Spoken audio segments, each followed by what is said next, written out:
Welcome to Beyond Podcast. I'm your host, Anthony Petralis, and we are so excited for today's guest. I had the honor and privilege of coaching this young man, someone who, I've been in coaching for a long time. And, there's a few that come through over the years that you don't forget and you always stay in touch with. And this guy is exactly that. One of the hardest working, most humble, people I've ever coached and been around, truthfully, as a human being. So I'm honored to get him on here. I'm honored for him to tell his story, and I thank him for taking the time. He's on spring break this week.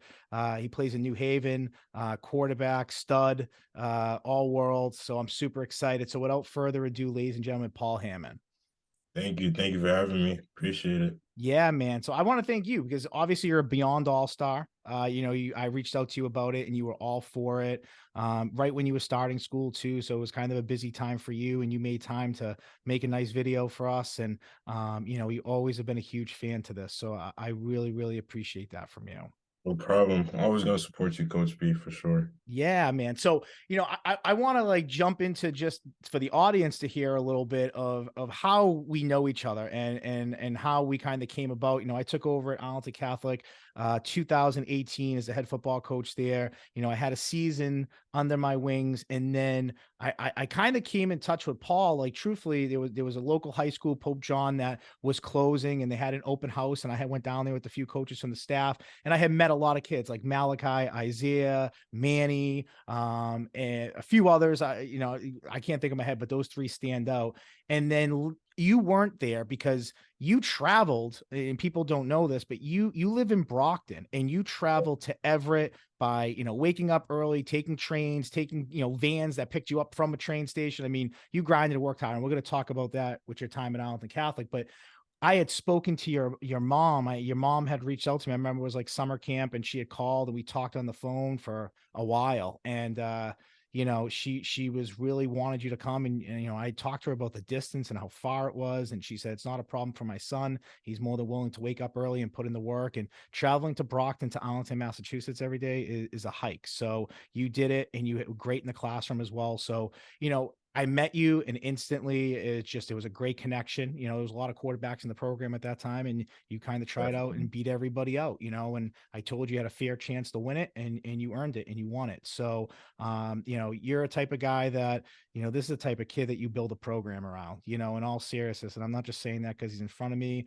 and it's not, just by the performance on the field. It's the character piece of it. It's how hard he works. It's how humble he is. It's, how he gets along with people, how he speaks to people. It's just, if you're building a high school football program, or even a college football program now that he's in college, you build it around a kid like Paul for sure. So talk about that. I mean, talk about your decision to go to Arlington Catholic, travel every day from Brockton, why you made that decision. Let these young guys know out there, man, the grind that you put in at the age of 16, 17 years old. So first, really, it was I was actually gonna go to Cardinal Spellman, and we were set on it. Which is like 10 And minutes down the street from you, mind you, 10 too, minutes, right? Like, yeah. like literally right there. And my mom wasn't really like too fond of the school, and they weren't really seeing like seeing what the future could hold of me like being there. They weren't really seeing like the vision of me being there, and we didn't I really wasn't seeing eye to eye like with the staff there. So I remember Sam actually had called me randomly. I'm walking my dog like in the summer. He randomly called me. He was like, hey, like, have you figured out what you're gonna do for school, like, since Pope John closed? And I was like, to be honest, like, I don't know where I'm gonna go now. Like, I was gonna go to Spelman, but it's not really a great fit for me and my family. He was like, come to practice one day, come to throw with us, see if you like it at Arlington Catholic, and then I'll introduce you to the coaching staff. And then from then on, as soon as I met the guys and got to throw and got to like work out with the team, I was like, yeah, like I'm coming, like I'm sold. And like obviously the coaches can't be there because it's the summer and all that. But I remember coming home that day and talking to my mom, and she was like, if this is what you want to do, like I'm gonna support you and I'm gonna like fully back you on this, but you have to be committed. Like you have to be able to keep your grades up and you have to be able to do what you have to do on the field, take care of the stuff that you have to do on the field. And I was explaining to her, like, if you let me go here, if you let me travel, I promise I'll get up on time. I promise I'll make that commitment to school and my team. And that's really what I did. And And from then on, like, I just told myself, like, if Arlington Catholic is going to be the school, like, this is a school where I'm going to have to, like, dwell in the classroom first, take care of that first, and then dwell on the field. And I think you being there and Coach Cobb and Coach Deja and all the staff and all of my teachers really helped me out too because they understood my situation and made it easy for me to succeed. So it really wasn't all me. It took a village, but honestly, I would like to also thank the AC staff too because they were a big part of me staying there and continuing my academic career there, not just my athletic career. So I like to tip my hat to you guys as well. I appreciate that. I mean, we didn't do much, dude. We just got you there, but you got yourself there. So when you were traveling, like, what was your wake up time? So what time? I mean, school starts at what, like 7:45? 7:45. So I was getting up at 4:15, getting dressed, getting ready, leaving the house at 5 to catch a 5:40 train to South Station. From South Station, I had to take the train to, I believe, oh man, I can't think of the station. It was a red line stop, and then taking the bus from the red line stop all the way to Arlington Catholic. So that was a hike every day, but it was a commitment, and I was committed to it. So it was worth it in the end. It served its purpose, and I like eventually I got used to it, and I got past it. Like also being at Pope John kind of got me used to traveling, but Arlington was a little bit of a hike. I'm not gonna lie. Yeah. I mean, that was like the biggest thing I remember talking to your mom about. I was like, listen, I love to have your son. This sounds amazing, but that's a commute. Like, that is no joke. And for a young high school kid, like, I just want to make sure that he's able to do that. Cause like you said, academics is first. I'm a teacher. Like, that was like what immediately kind of popped to my head was like, how is this kid going to be able to balance a tough academic record? AC is no joke Yeah. as far as academics go, and being able to balance being a new kid at a school, being, quarterback of a football team, having those pressures. And, you handled it extremely well, better than most kids I think could handle it, even better. So it was, like I said, you don't have to thank us. It was the pleasure was all ours for sure. And then obviously, it was a bummer. I left after your junior year, and I didn't get the chance to coach you my senior year, which was a total bummer. But you had a great senior year playing the Agganis High School All-Star game. You were the MVP of that game. So you definitely turning heads. Your progress in 2 years of how you grew as a quarterback. I mean, you have an arm that you could throw the ball 60 yards, and I'm not even joking. I could probably pull some clips up on Huddle of you hitting Jose down the field or you hitting Steve down the field, like in stride. I mean, like in stride, 40, 50, 60-yard passes, like on the money. So to see your game develop that second year with running the football a little bit more and being able to hit those, slants and drags and things across the middle, it was fun to see. It was fun to watch. But for you, you decided to go prep, which a lot of kids do, but you decided to go prep, and I think it was Georgia. Like you were down south, right? So talk about that decision, because most kids go to prep, they go locally, but you went, I mean, for all intents and purposes, you traveled as almost as far as you could go south from our location. So what was the decision making behind that for you, that you felt that was the best fit for you? To be honest, and I'm gonna be completely honest, I did not want to go that far. Like I had so much options to stay in New England. And at first that was the plan. Like I had a bunch of schools that were willing to take me um at quarterback at my position and be able to like get a good education and play. But I think the main thing was is like I feel like the only thing that I didn't accomplish as a high school quarterback in Massachusetts was obviously getting a state title.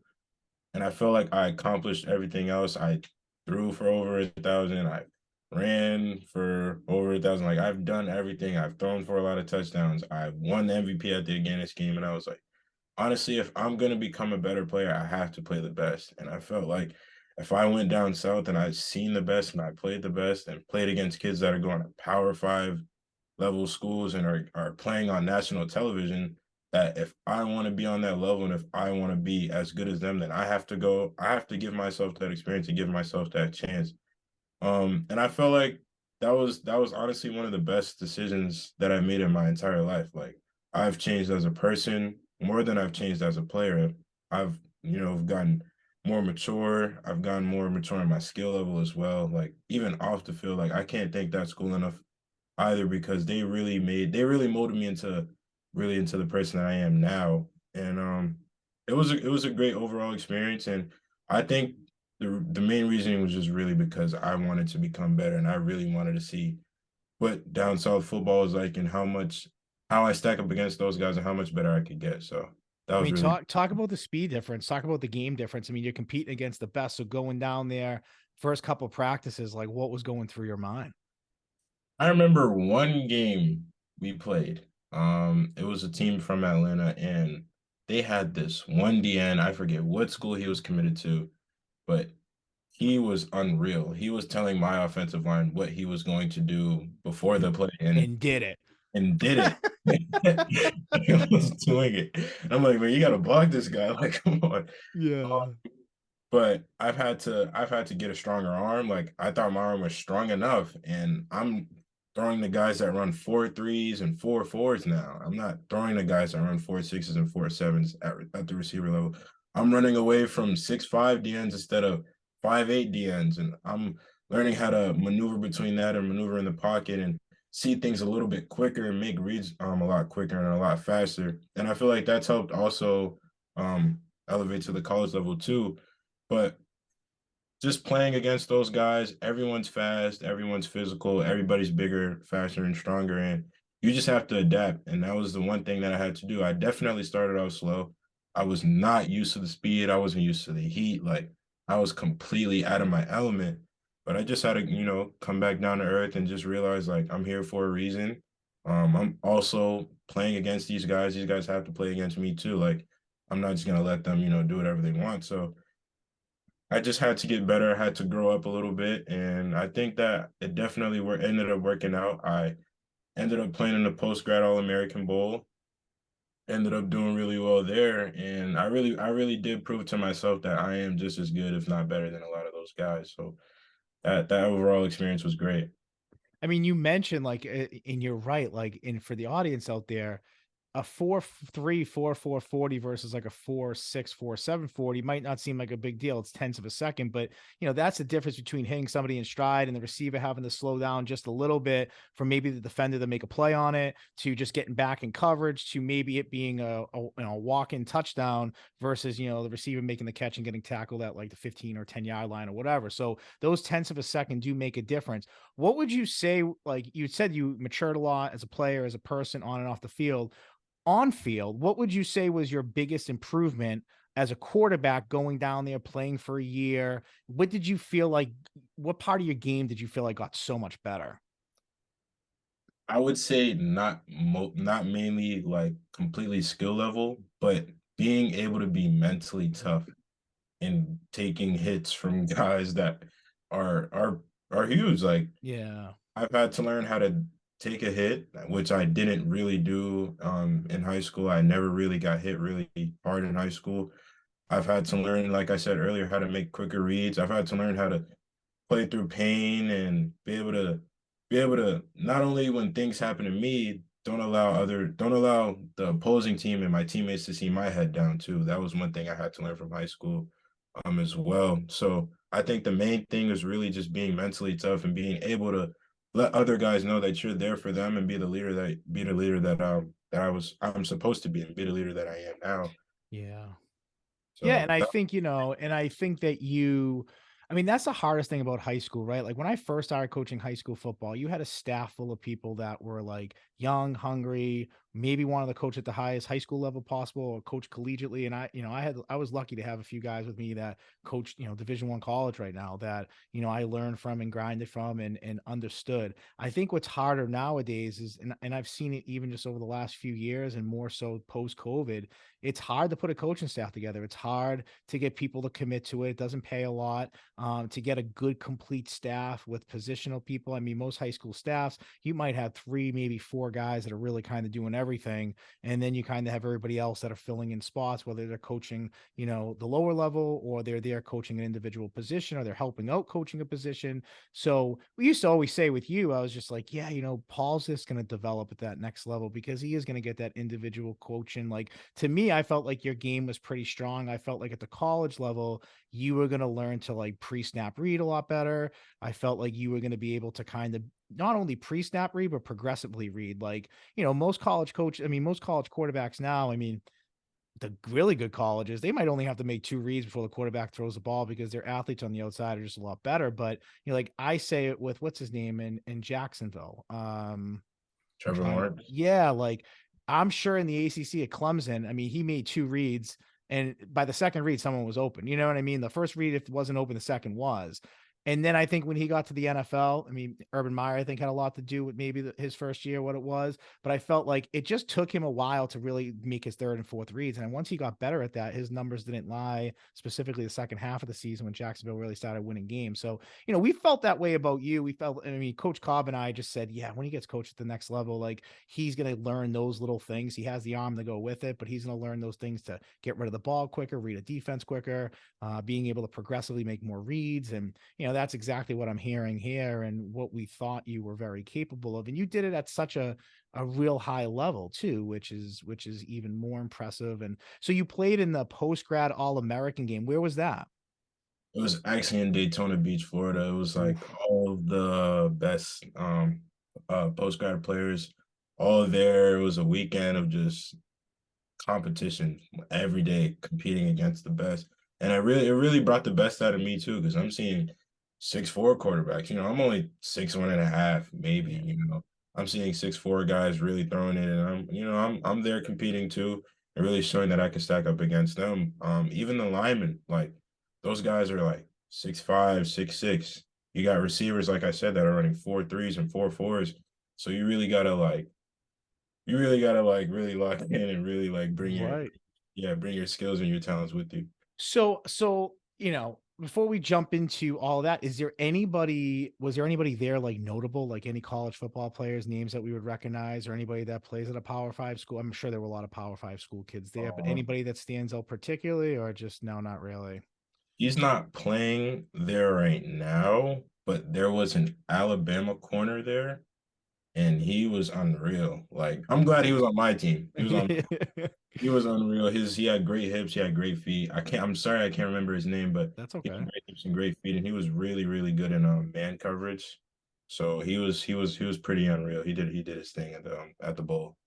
That's cool, man. That's real cool. And it's great, because it can be really intimidating going into something like that and playing against kids that are, Power Five kids or D1 offers all over the place. And for you, like your work ethic alone, like skill, like we could say people have the skill to play this or play that, but I've always felt work ethic is outrules everything because at some point the skill level does balance between kids that are competing against each other. So it's like, what are you doing extra to then take that skill level and be even that much better, right? Because you can always improve your skill, but for the most part, when a bunch of really good players are playing together, there is that next level of separation. And that might be film study, that might just be prep, that might be after field work and, running routes with receivers after practice is over. And you did a lot of that in high school. So I'm sure that carried over to you there as well. Yeah. Before we jump into your decision making to kind of come back home and so on, we were kind of giggling about this like off air a little bit. You had mentioned to me, and my audience knows I have this morning show at my school that like has turned into this like monster of a thing. And you were talking about it. So I just want to give you an opportunity because I want to put this on my social media that people hear how I'm so glad that people actually pay attention to this and think it's really funny. So my mom and I were recently, literally, matter of fact, yesterday discussing about the security guard situation in the morning announcements. So to the vice principal, please allow Coach P to keep doing his thing. I'm supporting it. My mom's supporting it. We love it. So let's keep that going. Let's keep that going on. That's right. So you guys are listening here. The morning show has a lot of fans ranging all over the state of Massachusetts, and it's got to keep going. It's got to keep going. So I appreciate that plug. That means more to me than words can express. So I truly appreciate that. But we have a lot of fun in our school. I work at a great place with a great staff. A lot of Arlington Catholic alums. I think there's about 7 or 8 teachers that went to Arlington Catholic at some point. So a big AC Cougar, a bunch of people. And so, yeah, so it's a lot of fun. So I appreciate that a lot. And I appreciate that plug. So back to reality, back to how awesome you are here. So obviously traveling down south and playing in a post-grad Super Bowl is huge. I mean, obviously to be invited to that, this postgraduate, it's everywhere. It's all over the place. So you got selected to do that. How did it look after that for you? You play a year of post-grad and now you're making that decision. Like, was there a consideration to stay where you were or to stay more Southern, or was it your goal to always kind of come back home? I mean, I know you and your mom are really close, and I'm sure that had a big decision to do with the two, but talk about that for my young audience out there. Like, you've achieved at a high level. I mean, you were playing with kids that were committing all over the place. So for you, how did that go? Were there offers out there for you? I mean, how did that stuff work? So actually, a couple of the schools down south that were talking to me were really giving me really a bunch of like JUCO opportunities and then a bunch of like small HBCU schools. And I wasn't opposed to that at all. Like I respect the coaches that reached out to me because obviously they believed in me.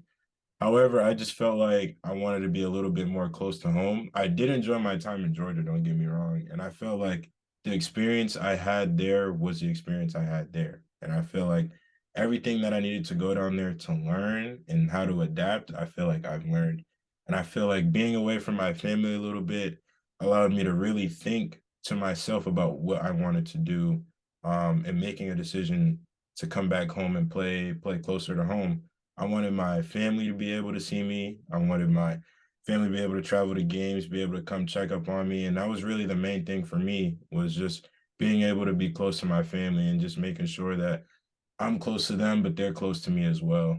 Family is really, really, really important to me. So that was really one of the main reasons, in choosing to stay close to home. But as far as picking New Haven, they were really the school that was, reaching out, and I obviously I had to do my part as a student athlete to reach out, but they reached out too. And as soon as I visited, obviously the blue turf was definitely The a seller, man. It's smart that they do it. I tell you, it's a seller. yeah, it was a selling point, and I really agreed on what the coaches were telling me. And we saw eye to eye on a few things. So I felt like it was, in my best interest to stick with, to that school and commit. So that was really the main thing about my decision. Yeah, and I found it so interesting when you went down to Georgia and we kind of had chatted about that a little bit. And then, when you came back and I saw that you were going to New Haven and to see and to truthfully see to hear how well you were doing down there and coming back up north and family. I know you said it, you're such a big family guy. And, just even coaching you the year that I coached you, your mom was so involved and you're a good kid. So and I have kids now and I realize how important family is more than ever. And so I get that. And I think that that's a huge part of any decision that anybody makes is, it's a family decision. I've had a couple college athletes. I had Isaiah Osgood out here. And we talked about, making the best Right. decision for his family and where he was going to go to school and financially how that helps. And so all of that does weigh in, to decision making as far as where you go and so on.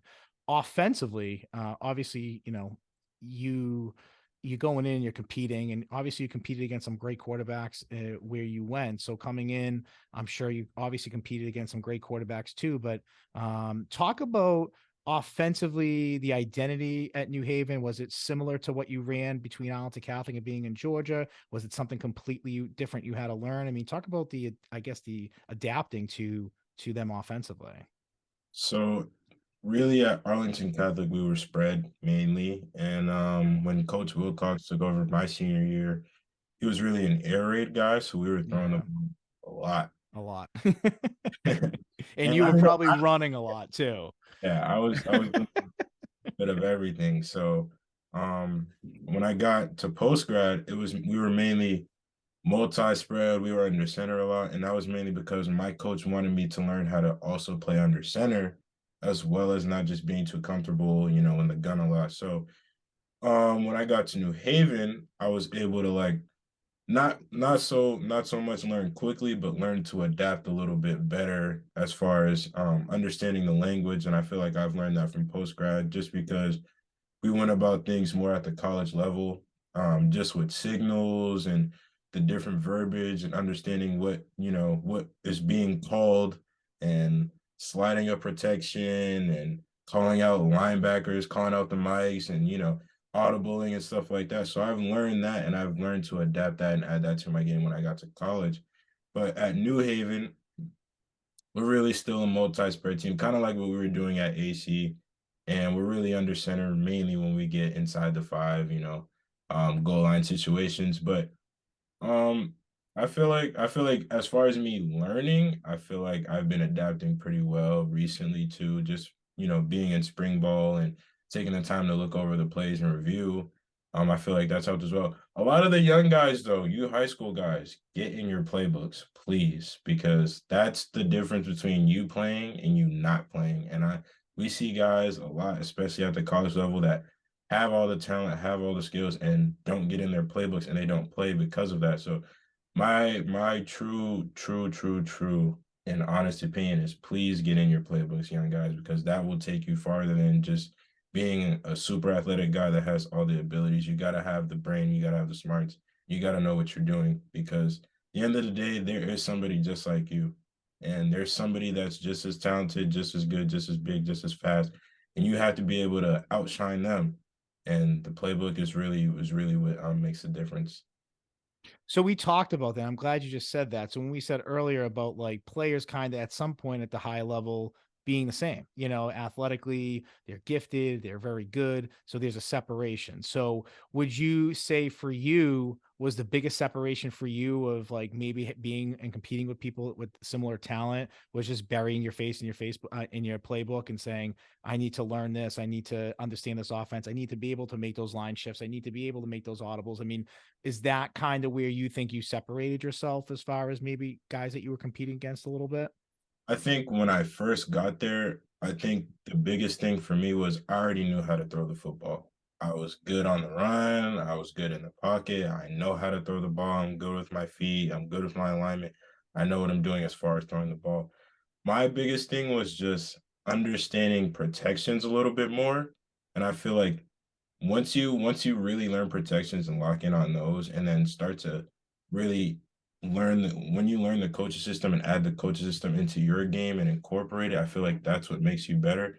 I don't think that it's fully separated me, because we're all smart. We're all smart in the QB room. We all know what we're doing. I think it's really the work ethic thing and how bad you want to be a part of the team and how bad you want to play. I think my first year, I really did have a great opportunity to learn behind Connor Degenhart. He actually just wrapped up his pro day. Learning behind him has really helped me, and he was really instrumental in my progress and learning how to become a college quarterback, because I was out there freestyling for a little bit. I didn't Yeah, know yeah. what I was doing. Things are moving a little bit fast, but he definitely helped me and took the time with me to become better. And he's been really instrumental as far as me becoming a lot better. I'm still just getting over this redshirt year. So next year I'll be a returning freshman. And I think the biggest leap for me is just not being not being stuck in my own ways and being stuck in my head, and just really being able to just go out and say, hey, the DB's 10 yards off, I'm going to throw this hitch right away. If they're giving me this, I'm going to do this. I have to shift the line this way, and I have to call it. I'm like, if I see a blitzer, I'm going to have to check and call out who the blitzer is. And I feel like those nuances and those small things are really what's going to take my game to the next level. And it's really just going to help my game mature for that level of play. And I feel like in the future, I feel like I'm gonna really be good at those things, and I'm really gonna become what I'm supposed to be, like you and Coach Colbert trying to get me to understand my junior year, and I wasn't really understanding them, but it's all coming full circle now, and I appreciate you too as well for doing that. So it's Yeah. it's all coming full circle. No, it's great to hear. It's great that you're like seeing it and things are slowing down for you.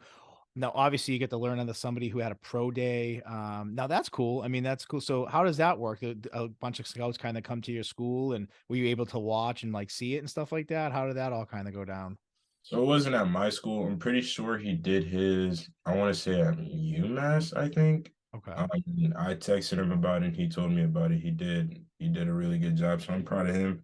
And you pretty much, like a pro day is, you go, you do a series of throws in front of scouts, you run, you test, you jump. and pretty much you try to make a team. You do your best to try to make a team, and you meet with NFL guys. They meet with you, and you go over things that they do in their system, and you pretty much sell yourself to them of why they should pick you. It's like an audition, pretty much. So Now, is he straight up, I'm going to be a quarterback, or is he looking to go in and say, hey, like I can play this too. I'm an athlete. I can do this. I can do that. Or is he strictly just a QB guy?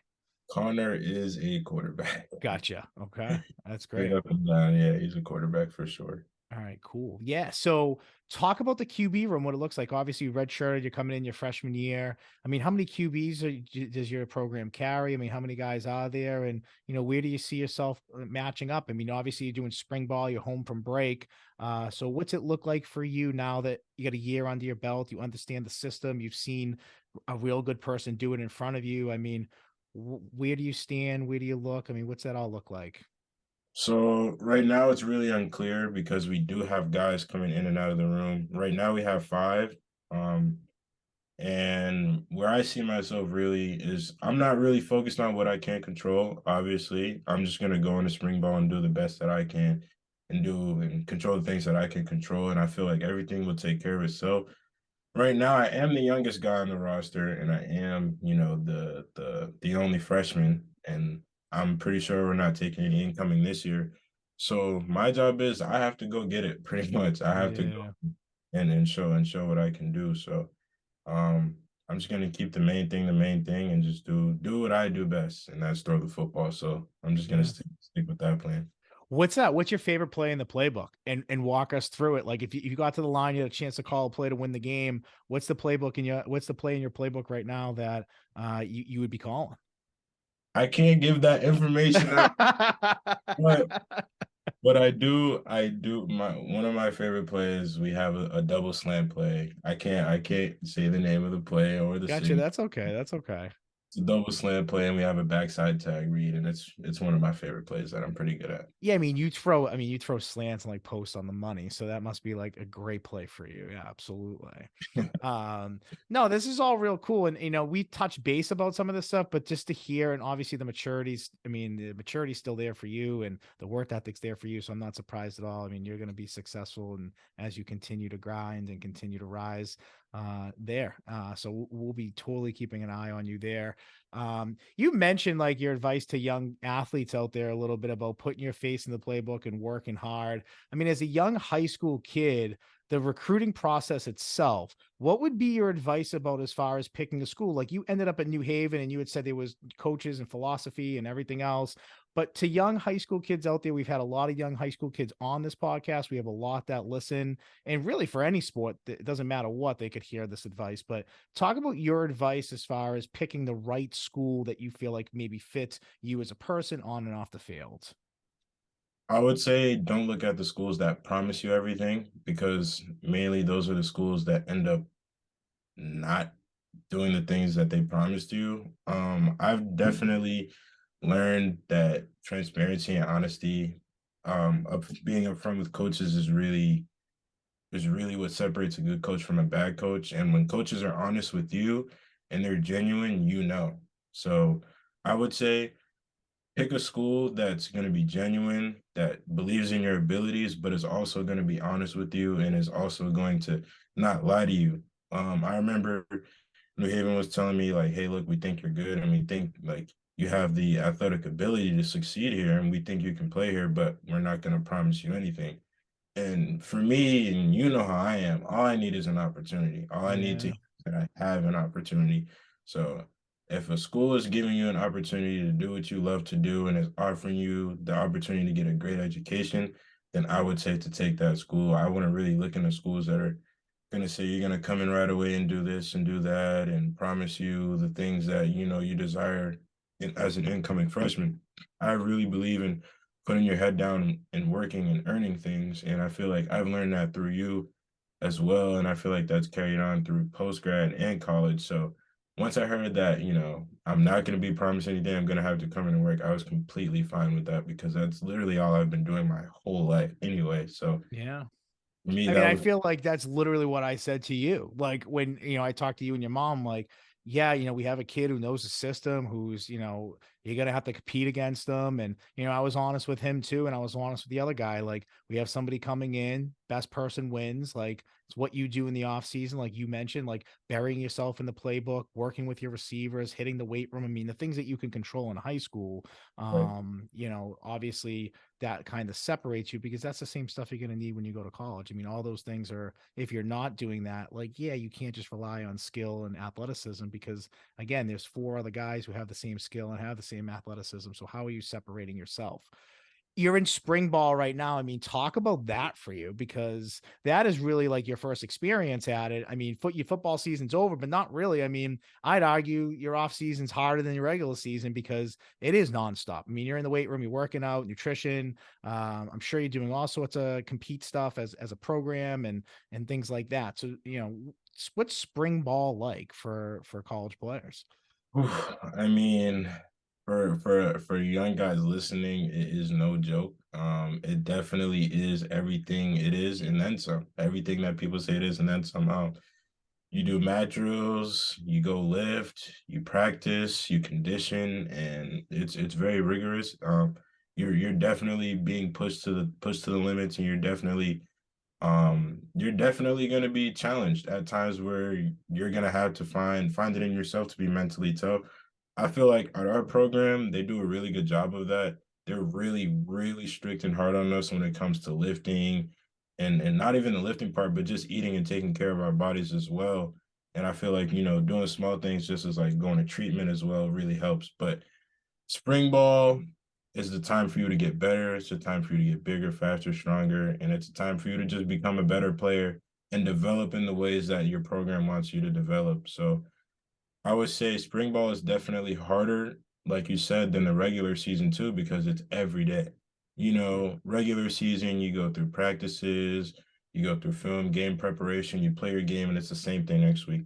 Spring ball, it's every day you're lifting, every day you're running, every day you're doing something to get yourself better. You're throwing with your receivers, you're meeting with your position coaches, you're going to grade check, you're doing all the things that you're supposed to be doing and then some. And I feel like it's a toll on you, it's a toll on your mind, it's a toll on your body. But if you withstand all that, you'll um come out a better player and a better person for it. So that's really what spring ball is. So obviously you get to know these guys a lot more. You see guys at college level that are in their 20s, whether that's early 20s or mid 20s, that are just kind of animals. Who's a dude on your team right now that if you had to walk into a dark alley with, you want this dude right next to you just in case? So I mean, honestly, we have a A few. few dudes, I'm We sure. I'm have a sure. few, but we have a linebacker. His name is Joe Vitale. He is a stud. He's a dude. He's benching 3 or 4 plates every day. He's squatting 3 or 4 plates. He's doing his thing. He's a tremendous leader as well. But he's a little bit crazy, but his message gets across, and you definitely don't want to get in his way. But he's definitely a great leader, and he's a stud for real. Like Yeah. he's he's a guy I'd walk down the alley with for sure. Hey, listen, there's always that one. I ask a lot of guests on here. I'm like, who's the dude you walk down the dark alley with? And it's just funny. In linebacker, I mean, truthfully, I would have guessed more defensive side of the ball. No offense to you, offensive guys, maybe a lineman, but defensive guys, man, that seems to be kind of the corporate answer, I guess, is it's a strong safety, a linebacker, or some tough D lineman. So that's what I keep getting as feedback. So it's funny that you said linebacker. I'm not surprised. Linebackers are just a different animal. So, and I want to say, like, really thank you for coming on here. And I meant what I said about you at the top of this podcast, that you are like what a high school coach would want in their program. You are what a college coach would want in their program. I mean, someone who works hard, zips their lips, asks good questions, puts the work in, is a good teammate, great leader, and you'll be a great leader for this program as you get older and you get yourself more acquainted with the offense and who you are, and as you develop as a person and figure out what are you taking up for school right now? What's your major? So it's funny you ask because I think you were literally the motivation for this major. I'm taking up sports management, and I want Yeah. to really work with the kids that weed themselves out of sports. I want to take those population of kids and figure out a way to keep them in sports. I feel like it's a great way to keep them, engaged and into the right things. Like, especially me growing up, I'm from Boston, originally. So I've seen a lot of kids that I've grown up and played with that were 10 times better than me, but I'm playing college football and a lot of those guys are at home.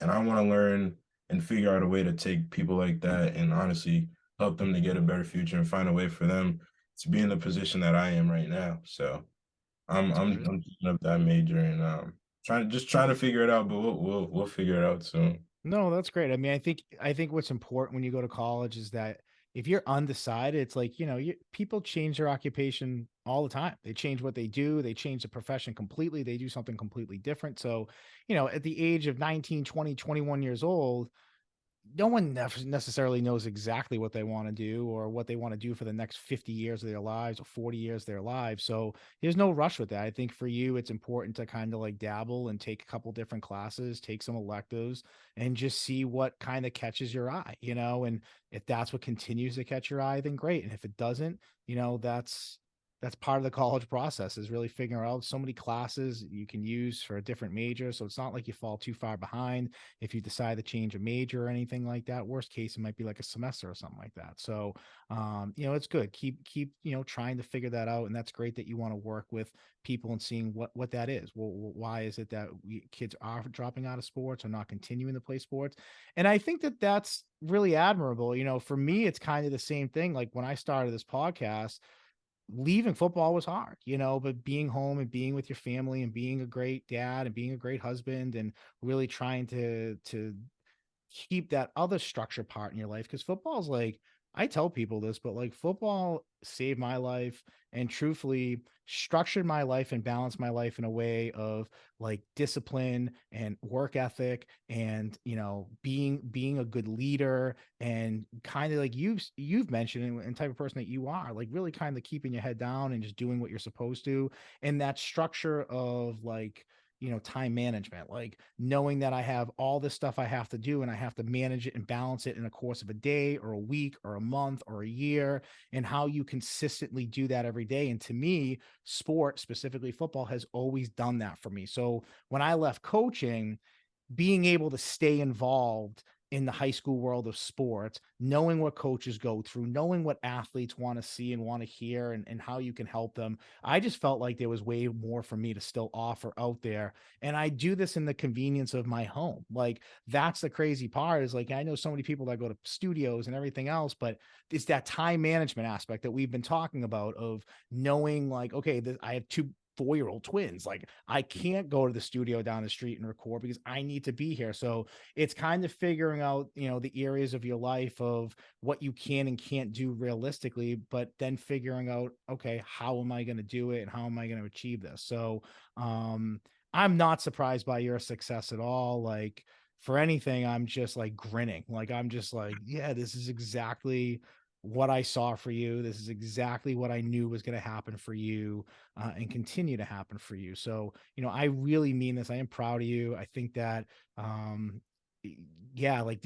I mean, I want to talk to coaches about having you come down and talk to kids in their program, because I think just at the top, when we talked about your commute, I mean, I've told so many people that story, like about you. And we even put it on our podcast. If you remember, Yeah. like last year, we did like a minute clip of like talking about you and talking about the work that you put into what you did and how you traveled, and got a lot of views and a lot of likes. And, that's what we try to do for people here. We try to show people or tell the story that no one knows, or, someone like you would never talk about or brag about or say about yourself.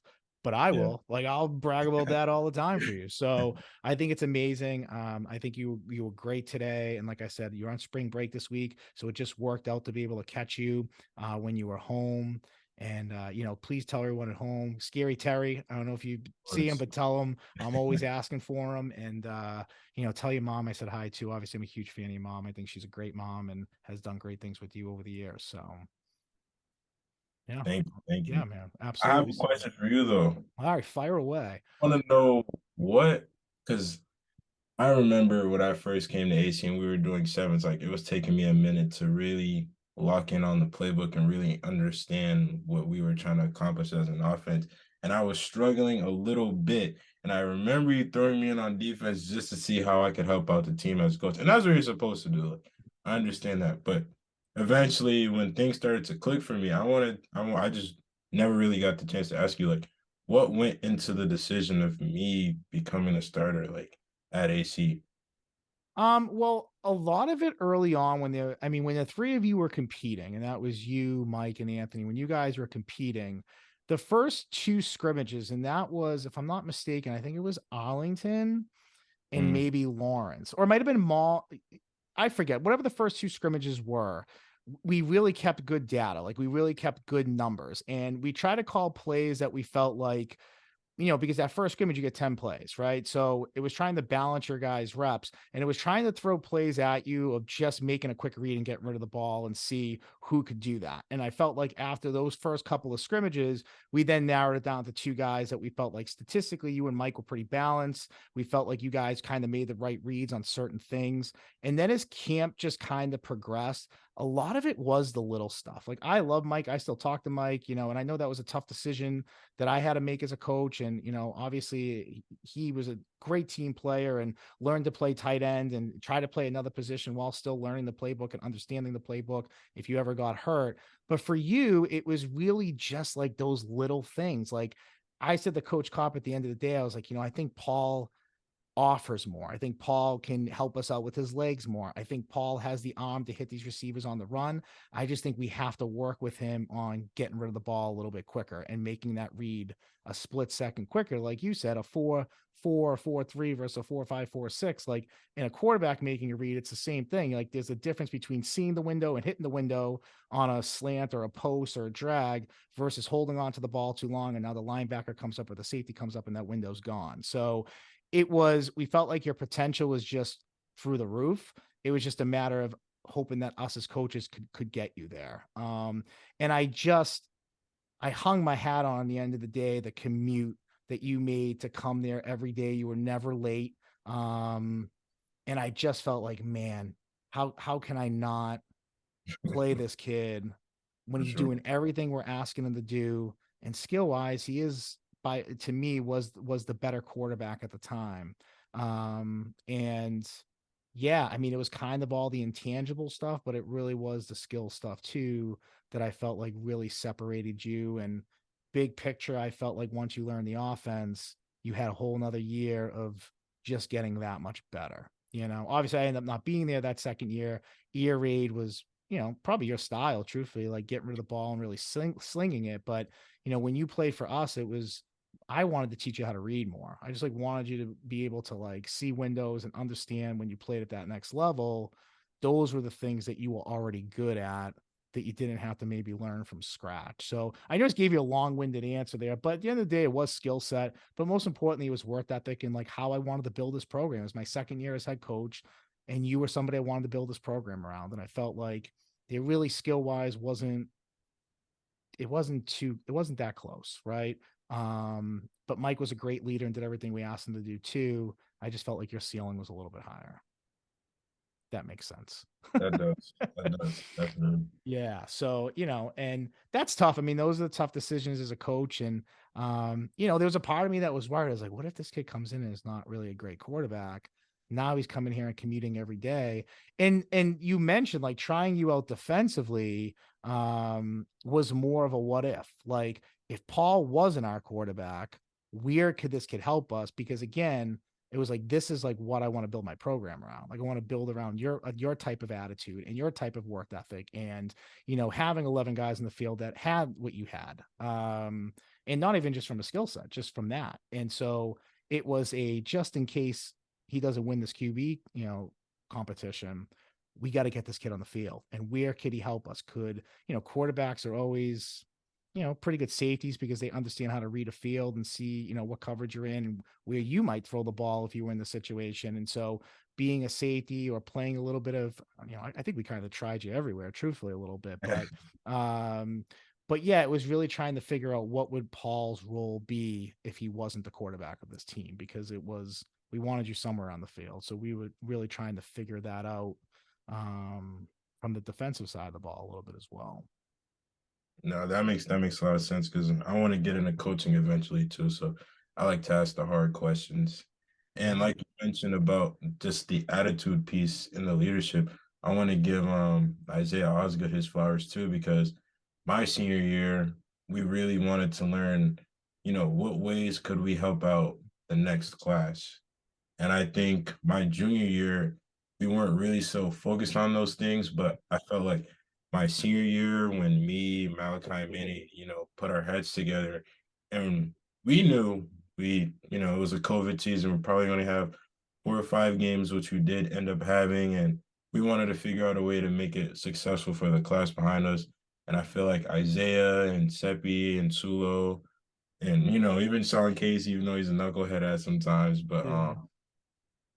I really wanted to let those guys know that I had their back and I wanted them to really, learn to switch the culture and ended up doing that. So I want to give Isaiah his flowers for carrying on, the leadership and as well as the other guys for carrying on the leadership and them becoming successful in the next few years. So I feel like you trickling it down onto me and my class, the junior class, my junior year, and really giving the guys below us, those sophomores and freshmen, a chance to really understand what leadership looked like and to really be instrumental for them. And not the years that we were playing, but the years that they were going to be leaders. That really did mean something. So I would say your impact did carry on. So I appreciate you for all those things that you taught me that I could pass down to the younger guys. Yeah, of course. I mean, again, I don't feel like I did much. I mean, you guys came in loving football and having the work ethic. It was just me then teaching you the system. So, I'm super proud of Isaiah too. I remember when Coach Wilcox had taken over, and him and I kind of talked on the phone. I said, you got Paul for another year, and I go, you just Paul's going to be the guy. Like, the offense runs through him. But I said, Isaiah didn't play a lot of quarterback his freshman year. I said, but he's the guy. Like, he's the guy after Paul. Thomas, I think, was playing a lot more quarterback at that time. I was like, Thomas is going to be all around. Like, he can play quarterback if you need him to in a wildcat way. He'll play the slot. He'll play the outside. He can run the ball. He plays defense. Like, Isaiah's your guy at quarterback, though. And so it was great. And I think I even texted Isaiah that we talked about that on the podcast. I texted him his sophomore year before it started. And I think it was like even before the COVID stuff, truthfully. And I had said to him, because I left and I was sad. I felt bad leaving, and it bothered me for a while that I wasn't going to be able to finish out, what I was starting to build there. And obviously getting guys in like you and Malachi and Manny and Isaiah and obviously for some of those returning guys like Sulo and Seppi and Rufo and a lot of those guys that you mentioned. I texted him and I said, you got a great kid to learn behind right now. Take full advantage of it.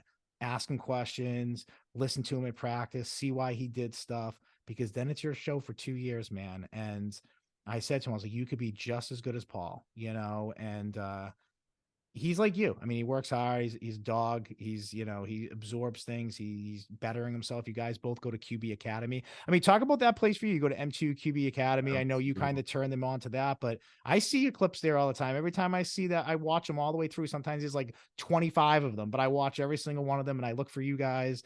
And I always screenshot or send it to you guys and show you the love a little bit. So talk about a spot like that before we sign off here. So really what got me into training with them was I think I just saw like an Instagram clip of a couple of people I knew that went there. And after my junior year, kind of like when COVID was first starting to like become what it was, I started training there too. And what they did for me was really like they took my game from here to here. And a lot of the little things that I thought I already was good at, they were really teaching me and showing me like you may think you're good here, but you should work on this a little bit more. You need to work on your alignment a little bit more, Yeah. work on, not only my alignment, but just being better with my feet and, using my eyes and manipulating DBs with my body language. And all the little things that I've learned from them really helped grow into my senior year, which is why I think like how you said, I became a lot better. I really got to give my flowers to them as well because they were really instrumental in me becoming a lot better as a complete player. I feel like I was pretty good running already. I feel like I could already throw the ball like 60, 70 yards. Yeah. but they really helped me get a lot better at throwing intermediate throws and throwing slants and throwing quick outs and really just learning how to just use my hips and my legs and my lower base to create a better throwing a better situation for me throwing the ball. So they were really good at that, and I really thank Mike and all the guys there at M2 for helping me become a lot better because I feel like without them I really wouldn't be the half the player I am right now. But they've done a great job. But I also have to give a shout out to who trained me first, a guy named Byron Beeman. He doesn't really coach right now, but he was really one of the first people that helped me become a lot better as far as footwork and becoming a quarterback mentally. I think before I was your starting quarterback, I didn't really understand what it meant to be a quarterback for a school. And he really laid the foundation for me to become a better quarterback and to become a better leader and what it means to be a quarterback and a better leader. And he was really there for me in other ways personally too. And he's really helped with the groundwork, and I feel like when I went to M2, they really just helped enhance it. So with the combination of them two, just trying to make me become a better player and a better quarterback, I think it's really what helped me make that jump from my junior to senior year just to become a little bit better. So without them two, you know, I wouldn't be as good as I am. But as far as learning the reads and other things of that nature, you and Coach Carver really instrumental when it came to that. So the Yeah. combination of you guys is really what made me a lot better. Well, you said it takes a village, right? At the end of the day, it took a village for you to help carry you to where you were and where you went to and where you are and where you're going. And it's really cool to just hear how well you've been doing. And, I meant what I said. You're a type of kid you build a program around, and I mean that. So, we're honored to have you as a Beyond All Star, someone who represents our brand and our product very well, someone who I can't wait to keep shining a light on as time goes on and just seeing the successes that you have. So, I appreciate again during your spring break coming out here, getting on here with me, spending almost an hour here with me. It feels like it flew by really quick, but I wish you the best of luck. Please stay in touch. I mean, we stay in touch through social media all the time anyway, so we'll continue to do that. But I really wish you the best going forward. And like I said, we'll be keeping our eyes on you. And we got to get down to the blue turf. I mean, Beyond's got to Yeah, get down there. Maybe I run a few routes. You can throw me a few passes on the blue turf if I don't have a heart attack. But I again, I really appreciate. I'm a huge fan of you. We're a huge fan of you here, and we can't wait to continue to see your successes grow. I appreciate that. Thanks for having me. And anytime, Coach P, anytime. I owe you my life, literally. So thank you. Yeah, absolutely. So from Beyond Podcast, I'm your host, Anthony Petrellis, Paul Hammond. Till next time.